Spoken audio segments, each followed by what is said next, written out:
సర్వాధికారి అయిన దేవుడు మన ప్రభువును రక్షకుడైన యేసుక్రీస్తు నామమున ఈ వీడియో వీక్షిస్తున్న మీకు నా వందనములు తెలియపరుస్తున్నాను. దేవుని మహాకృపలో మీరందరూ కూడా క్షేమంగా ఉన్నారని నమ్ముతున్నాను. పరిశుద్ధ బైబిల్ గొప్పతనము అనే ఈ పాఠ్యాంశాలను మనం నేర్చుకుంటూ ఉండగా బైబిల్ను గూర్చినటువంటి మరికొన్ని సంగతులు ఈ సమయంలో మనం ఆలోచన చేయబోతున్నాం.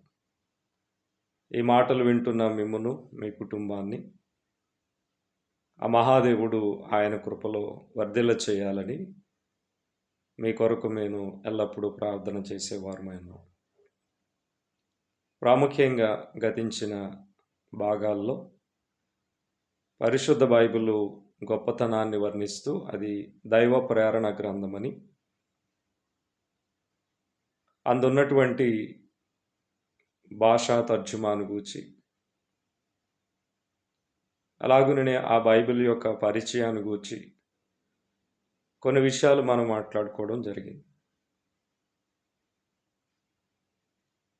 బైబిల్ అనేటటువంటిది మానవ కల్పితం కాదు,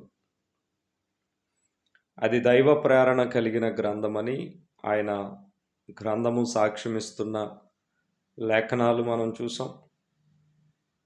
అలాగునే సాధారణంగా ఆలోచించినా కూడా ఒక మనుష్యుని ఆలోచనలో, ఒక మనుషుని ప్రేరణ వలన, ఉద్దేశం వలన ఈ గ్రంథం రాయబడిందనంటే ఇన్ని సంవత్సరాలు, ఇన్ని శతాబ్దాలు గడిచినా కూడా ఇప్పటి వరకు దేవుని వాక్యం కలిగిన ఈ గ్రంథం అలాగునే నిలుచుంది. అది ఒక ఆధారం. కనుక బైబిల్ దైవ ప్రేరణ గ్రంథం అని మనం రూఢిగా నమ్మడానికి అవకాశం ఉంది. ఈ వీడియోలో ఇలాంటి బైబిల్ యొక్క కొన్ని ప్రత్యేకతలను మనం చూడడానికి ప్రయత్నం చేద్దాం. దైవ ప్రేరణ కలిగిన గ్రంథము బైబిల్ అయినప్పుడు, అందున్నవి దేవుని మాటలైనప్పుడు, ఆ దేవుని వాక్యాన్ని మనం ధ్యానిస్తూ ఉన్నప్పుడు ఆ బైబిల్ యొక్క కొన్ని ప్రత్యేకతలను మనం గుర్తించాల్సినటువంటి అవసరం ఉంది. అందులో మొదటిగా బైబిలు పరిశుద్ధమైనదిగా పిలువబడుతుంది. పరిశుద్ధ గ్రంథమైన బైబిల్ అని ప్రపంచం అంతటా కూడా బైబిల్ను పిలుస్తూ ఉన్నారు. అయితే ఎందుకు బైబిల్ పరిశుద్ధమైనది అని పిలువబడింది?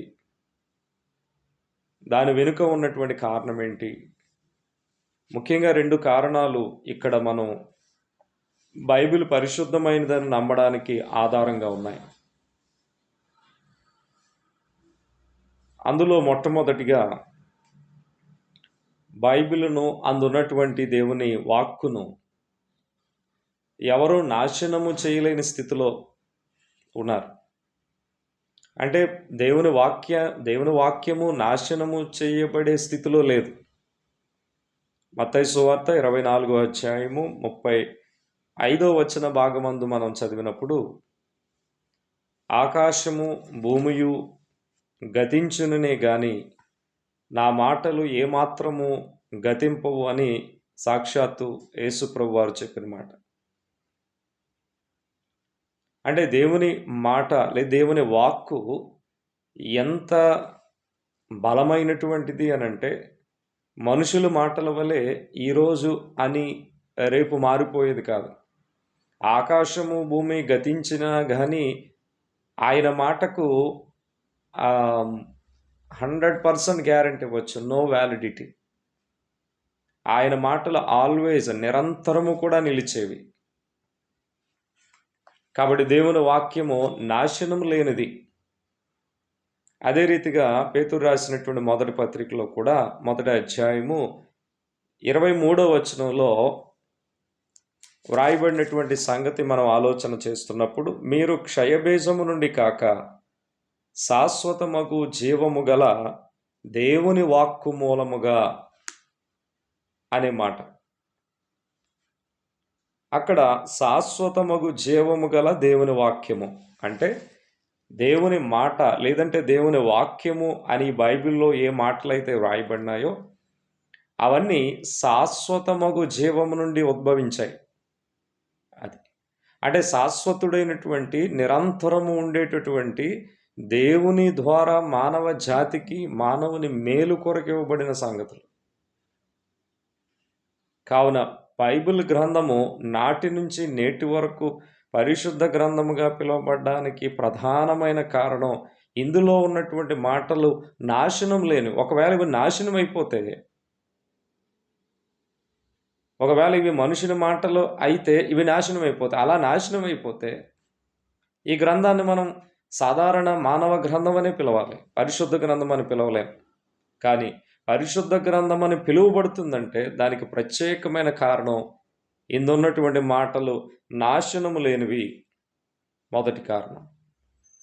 అలాగనే రెండవ కారణం ఏమిటి అని అంటే, ఎందుకు బైబిల్ పరిశుద్ధమైనదిగా కొనియాడబడుతుంది అని అంటే, ఈ బైబిల్లో ఉన్నటువంటి సంగతులు, దేవుని మాటలు సరిచేయడానికి వీలు లేనివి.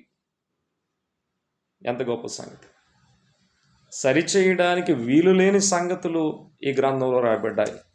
ఎంతో చరిత్ర బైబిల్ గ్రంథానికి ఉంది. ఎన్నో సంవత్సరాలు గడిచాయి. మనం పుట్టక మునిపే బైబిల్ రాయబడింది. కానీ ఎన్ని సంవత్సరాలు గడిచినా, ఎంత కాలము ముగింపబడినా కూడా బైబిల్ను ఎవరైనా అప్డేట్ చేద్దామని ఏదైనా ఆలోచన ఉందా? మన భాషా విధానాన్ని బట్టి పదాలు ఏమైనా మారితే వెర్షన్స్ ఉన్నాయి.